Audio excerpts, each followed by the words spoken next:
They dwell in their feelings, whether they're happy or sad. I would say that I'm guilty of this too, where I do think of the 4s as they wouldn't like the compliment of like, hey, you remind me of...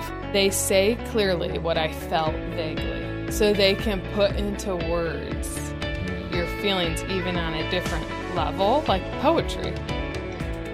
Welcome to the Enneaways podcast, a podcast for Enneagram lovers that encourages them to enjoy and shine their light.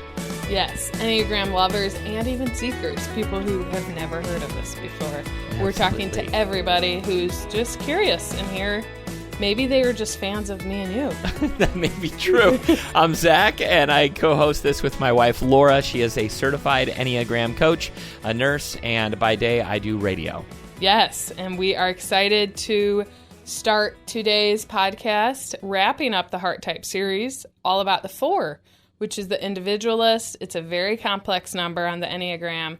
So I'm glad that you mentioned that Yes. to start us off, because I will say when it comes to like the 4s and 5s, I don't know a whole lot about those. Mm-hmm. And I'm trying to think about the people in my life that would be a 4 and a 5, and I don't know if I can pick them out. yes, But let's keep it to we the will 4s. learn together. Perfect. And as we've shared in the past episodes, we're learning this with you guys. So please let us know if things aren't ringing true or if things are ringing true. We love hearing that too. And we love the feedback. We love the feedback. We're going to share some of that at the end of this podcast that we've received throughout the way.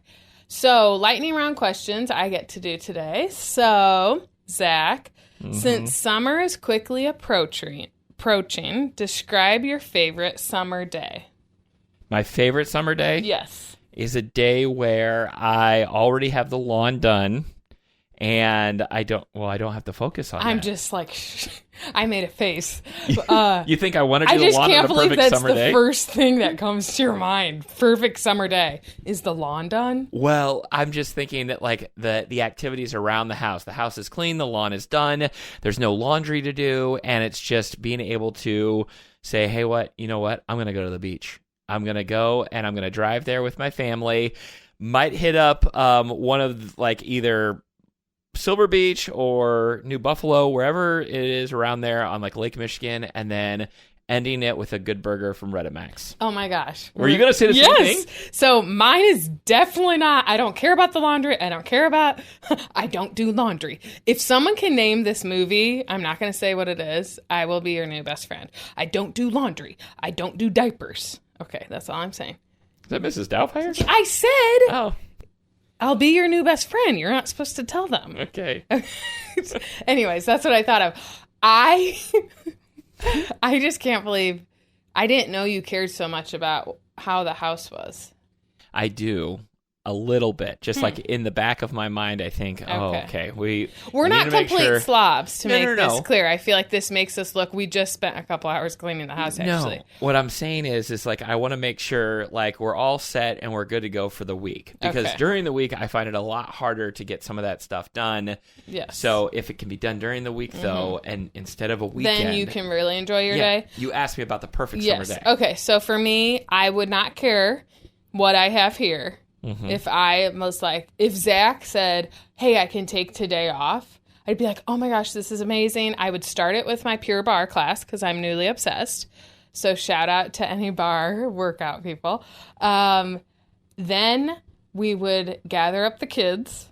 We'd get our stuff ready. We'd go to the beach. That Okay. was my thought too. Perfect. Beach all day. We play in the water. It's warm enough that like I'd get in too. Yeah. Also would read.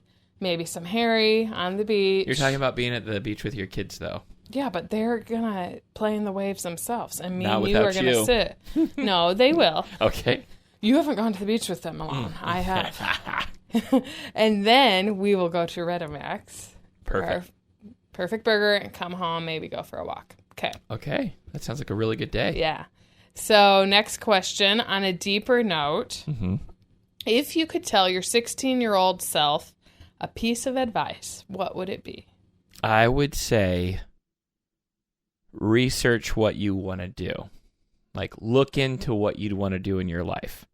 And then if there's any possibility that you could get a head start, then. Like for me, I always look back on radio and I'm like, I wish I would have sought an internship or an apprenticeship, something like that, where I could have got like experience in high school with that. That would have helped me set myself up. So I would say research what you want to do. You don't have to maybe necessarily decide right then and there, because plans change, things change. Even our pastor today was talking about, hey, he was thinking about becoming an electrician or being in a union, and then all of a sudden he became a pastor. Yeah. So you don't necessarily have to know, but I would because God could call you differently. Exactly. But I would say to my 16-year-old self, research a little bit. See, and now I'm going to put an Enneagram spin on that.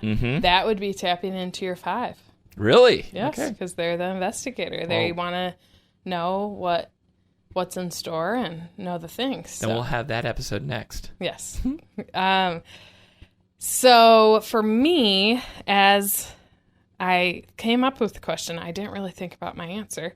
I would say when you hit a bump along the road of life, keep persevering, because I know I had to like overcome injuries as an athlete and taking my nursing boards twice and things like that, which I did persevere. But I think if I told myself before it happened, it would give me even more encouragement. Like, persevere and it's going to be okay. Enjoy the day that God has given you. Yeah. And just like, I don't know, like, don't take life too seriously. Yeah. As well. Just have fun. Love that. That's my 7 that's coming out. Have fun, but persevere. Okay. When was the last time you thought to yourself, life doesn't get much better than this? It was the other day when I was jumping on the trampoline with our son and daughter, and I was looking down as they were hopping and I was hopping, and I was just like, wow, if I could slow down this moment and just take it in, it's so good. I love that. Yeah. You were feel there emotional. too. You were probably laying on the hammock. No, you were on the hammock.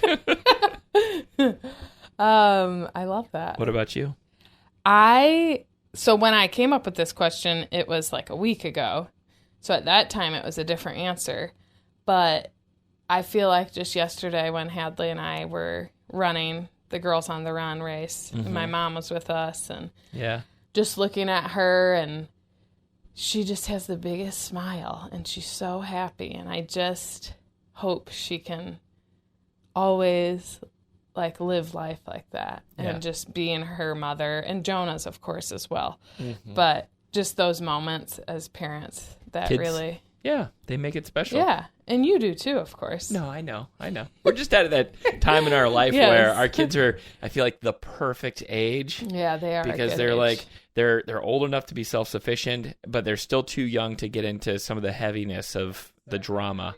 So the reason I asked this deep question is 4s are very deep, and that is a strength of theirs. So 4, to review, is the individualist. Okay. Their core motivation is to feel significant and to have depth and to feel differentiated from others. So I feel like a lot of times people think of 4s as like the musicians, the artists. Yeah. They dress differently and whatnot. And that is a very like vague, shallow kind of version of what the 4 would be. Because I would say that I'm guilty of this too, where I do think of the 4s as they wouldn't like the compliment of like, hey, you remind me of, John Lennon, or like putting something out there that is so like, I don't know, so basic, because they like to go deeper than that. I agree with that. Okay. I think that would probably ring true for them. They just have so much more depth than, like the outward expression. Like I was listening to a podcast to kind of get in my 4 era, the Typology podcast, which I recommend if people like this. That gives you a lot of good information. But it's Ian Morgan Cron, which we've talked of before, but he's an Enneagram. Oh, he's written so many books, and they are all the books that I feel like I've read from him are phenomenal. Awesome. Yes. Yeah. So anyways, his podcast, Typology, I was listening to one about the 4s, and he's a 4. And he said that 4s know how to like come into your heart slant, like in a different way, if that makes sense. Like they make you feel things you didn't realize were there. Wow. That goes back to like your deep sense of like what a 4 is. And I feel like when you'd be talking to a 4, they'd be able to almost hold up a mirror that's not surface level. Yes. Like they can get to the heart of the matter, you know? Which, I know that we've been talking about the heart, but tell me a little bit more about where the 4, I guess, shows up with the heart type. The 4s are heart center type. So the 2s and 3s are also heart center type. The 4s, though, internalize their feelings. So we first talked about the 2s. Remember, they externalize their feelings outwardly by helping and doing other things for people. 3s set aside their feelings because they get in the way of their productivity. And 4s internalize them. So they dwell in their feelings, whether they're happy or sad. So if they're sad, they want to feel sadder. If they're happy, they want to feel happier. It's almost like they want to consume and feel it so deeply, which is kind of amazing, honestly, like that you're able to do that. And this is coming from a 7 who like runs from hard things. Yeah. But to be able to sit in that and feel it and internalize it, that's kind of how 4s operate. So they want to connect with other people emotionally, but at the same time, they want to stay disconnected. Okay. So again, they're so complex. It's That's like really they have interesting. to trust who they're going to be fully vulnerable with, but they want that connection emotionally. Yeah. But for them to almost still stay at an arm's length with people, if that makes sense. Unless you truthfully, if they do want to connect, like let's say that they are seeking a spouse or a partner or something, they probably would want to get to that level. Maybe not on the first date or anything, but like getting to that sense. So then that way you could have those deeper conversations or finding a best friend or that's really interesting that you bring that up because I feel like that is so unique. Yeah. For all versus all the other types to get on that sort of a level. Yes. That's impressive. And that's what they want to feel seen and uniquely understood. Okay. And so they deeply experience their emotions and like their identity as well. So it's like, what do I bring to the table? How am I different?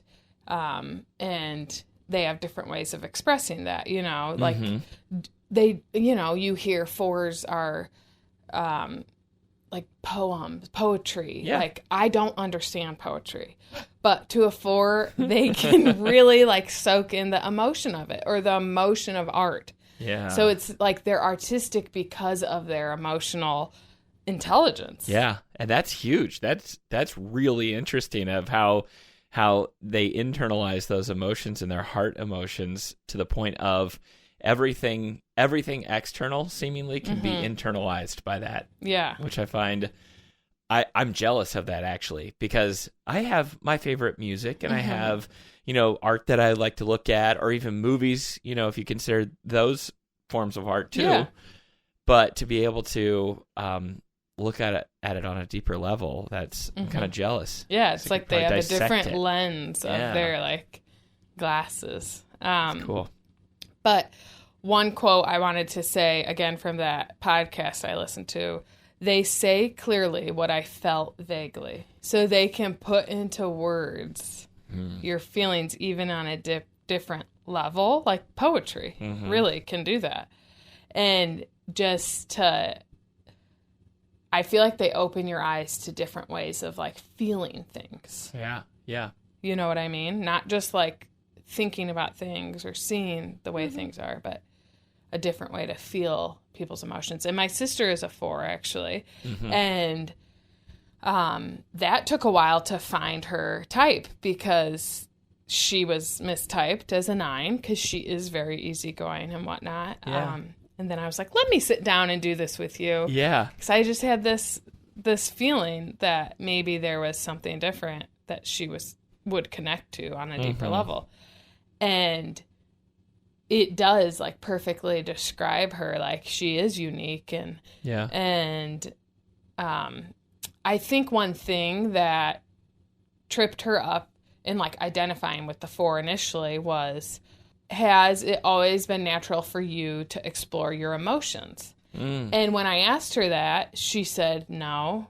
And I was able, because I know her, and also just the question isn't meant to say like, do you wear your emotions on your sleeve? Do you cry? Are you sensitive? Because out of the 2 of us, I'm the one who's crying more. Oh, 100%. Yeah. I'm more expressive with those kind of emotions. Yeah. But I said to her, no, not like, do you cry? Are you able to cry? But do you feel things deeply? And that, restating that, helped her relate on a different way to that. Yeah. And she has always like had this beautiful way of like being different, but not like needing the attention of being different, if that makes sense. Like I more want the attention. Yeah. But totally. But she's still going to be different and be unique and wants to bring significance to the world, which is an amazing quality that 4s have. Absolutely. Well, and I was just going to say too, on a painting that sits in your house with just your immediate family, mom, dad, sister, brother, you, isn't one of the words that shows up on her like person unique? I think so. And that was from when we were in high school. Yeah. So, and that's the and thing. We didn't know Enneagram stuff. Yeah. But I just think back on that. I'm glad that you retyped her because you grew up with her. You knew how you can answer the questions to really dive into what you think that she was or really shows who she could be. Yeah. So some of the strengths of the 4, they're authentic, creative, empathetic. And some things that they could struggle with is comparing themselves to others, feeling misunderstood, or like longing for what's not there. Okay. Like what's missing. Like they almost feel like something's missing, whether it's in the world or for them. Wow. So they're like seeking that out. So again, to bring in the head and body centers, growth comes from integrating the head and body center. So we know a 4 really feels their feelings in their heart center. They internalize them. So I would suggest they find a way to externalize them, whether it's through creativity or verbalizing to someone they love, this is how I'm feeling, instead of just sitting with it themselves. So could it be like in a form of like drawing, coloring, writing down your own poems, or just writing down your thoughts, journaling a little bit, something being like that? Being in nature. Okay. Lots of different ways. Taking a walk. Yeah. Okay. You can express your heart center feelings and tap into them in a way that brings them out of just being like buried inside of you. Yeah. Is how I kind of view it. Like, let them come out to surface and see what happens. Would you recommend like talking with a friend, a family member, or anything like that also? Yeah, absolutely. Just sharing how you feel with someone you trust. Okay. And the head center helps ground them in the reality and truth of what's happening, like being more objective instead of like maybe spiraling into what's not. Okay. So asking yourself what's actually true right now. So that shifts from something's missing to what is here is enough. Yeah. So it's like reminding yourself the truth of what you have inside, like of who you are. Yeah. And maybe a situation. Yeah. If you're starting to think something's missing in the world or in my job or who I am, instead, like when you find yourself thinking those things, to stop and just remind yourself of the truth of the world, the truth of your career, and the truth of who you are. Yeah. Like it's like almost like contentment with yourself. Yeah. Like I feel like that's we want to be content as a society, as people. We want to be content with what we have, but like we should also be content with who we are, kind of. Yeah, and that's absolutely. What it sounds like. Yes. And that's what the Enneagram's all about. Appreciating what gifts and strengths you can bring to the world. And growing in those and gifts. Growing, yeah. And being aware helps you grow. So, and then for the body center, to take action instead of just staying in that emotion. So, to engage in the present moment. So the thoughts is telling yourself what's true in your head center, but the body takes it a step farther from like, I feel it deeply to I can do something with those feelings. Oh, yeah. Like the walk. I feel like that's a body center. Like anything that's an action requires that movement. Yep. And helping you be present in the moment. Get out of your heart and your head for a minute and just be present in the moment. I think that could really be a game changer for a 4, and would love to hear if any 4s put this into practice. Yeah.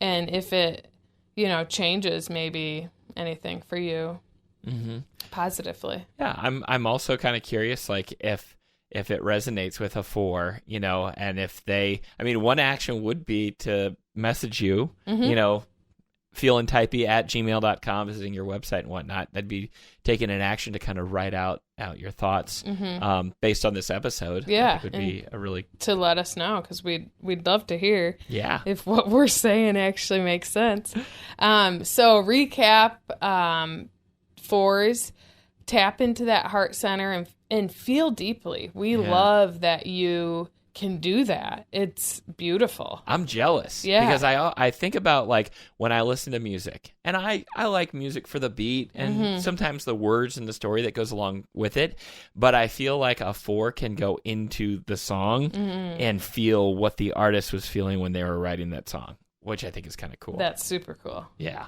Yes. So feel deeply, your head center, stay grounded in the truth, and for your body center to take action in the present moment. Some practical tips for a 4. Number 1, name your feeling, then gently right size it. So this is real, but it's not all of reality. Okay. So kind of bring it back to a smaller level. So if you're like spiraling or something, just tell yourself, yep, I'm good. Yeah. Or like, you might not be good, and that's okay. Or this is what I'm feeling. This is what I'm feeling. Okay. And then, but it's not all of the reality. And then number 2, when you find yourself caught in a story of what may be missing, do a quick reality check of what is actually true right now. So I feel like this is all very repetitive. Yep. Yeah. So just reminding yourself what's true. Number 3, take a concrete small step to take action and get out of emotion. So again, just in your body center. And then 4, create simple structure in your day to keep you grounded. I think the structure helps too. Yeah. Because with such a creative person, sometimes you can be, and I'm just speaking from my own experience, but like sometimes you can be a little disorganized. But creating a little bit of that structure can help make sure, hey, I all my ducks are in a row, so I can be creative. Yes, exactly. So 4s, the individualists, you are not missing anything. Nope. You are already whole and beautiful as you are. We appreciate all the emotional depth you bring to the world, to your relationships. It's just a beautiful way to see things. And I'm still learning about the 4s, and I want to learn from the 4s. So if you know of any 4s or think, hey, that reminds me of this person, I would love to talk with them and just get to know them more. But you all are truly a gift to this world, and you're very unique and special, and you truly add such significance to the world, which absolutely we just want you to remember. Yeah. So let's see, next week's episode, first we're doing the core emotion of the 2, 3s, and 4s. And that core emotion is what? Is shame or sadness. Okay. So we're going to talk about that like we talked about anger with the 8, 9, and 1, and then we'll go from there and let you guys know what's next. Cool. One thing, though, Zach and I wanted to do at the end of our episodes is if we had any feedback from people, we wanted to share some. Please do. This is from a 9 who listened to the episode about the 1. Her husband is a 1. And she said, great job with the 1s. My husband is a rule follower, except when he disagrees with the rule. He will make it very known that the rule is wrong and dumb. He is also has a very playful and funny side that comes out every once in a while. Interesting that it comes from the 7. Makes sense. Yeah. So that was in relation to our one episode, and we just appreciate the feedback so much. Yes. And we're going to keep sharing it at the end of our episodes. Yeah. And if you have any feedback, you can always email feelingtypey@gmail.com. They can go to your website, which is feelingtypey.com. The Anyways podcast, which is on Instagram. You can DM us through there. Send us a message. And if you want us to include your name, maybe say that. Otherwise, we'll just keep it anonymous. I mean, it's not a secret. Love it. But so anyways, thanks for joining us today. And keep shining your light, friends. Until next time.